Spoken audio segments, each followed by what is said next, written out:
जय श्री मित्रांनो.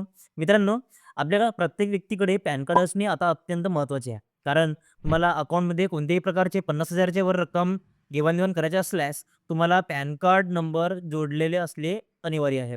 त्याच्याशिवाय तुम्ही 50,000 च्या वरची रक्कम देवाण-घेवाण करू शकत नाही.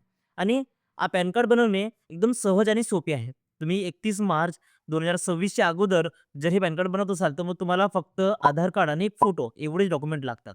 पण हेच पॅन कार्ड तुम्ही जर 31 मार्चच्या नंतर बनवणार असाल, तर तुम्हाला तुमच्या जन्मतारखेचा पुरावा म्हणून एखादा जन्मदाखला किंवा टी-सी किंवा 10वी डिप्लोमा हे तुम्हाला द्यावे लागेल. आता सध्या आजच्या परिस्थितीमध्ये तुम्हाला जन्मदाखल्याचा पुरावा तसेच पत्त्याचा पुरावा म्हणून फक्त आधार कार्ड हीच वापरता येते. 1 ते 31 तारखेच्या नंतर तुम्हाला पत्त्याच्या पुराव्यासाठी आधार कार्ड वापरू शकाल, पण जन्मदाखल्याच्या पुराव्यासाठी तुम्हाला जन्माचा एखादा पुरावा जोडावा लागेल. त्याच्यामध्ये जन्मदाखला, टी-सी किंवा 10वी डिप्लोमा अशा प्रकारचा एखादा शासकीय दस्तावेज तुम्हाला लागेल. त्यामुळे लवकर करा आणि 31 मार्चच्या अगोदर लवकरात लवकर तुमचे पॅन कार्ड बनवून घ्या.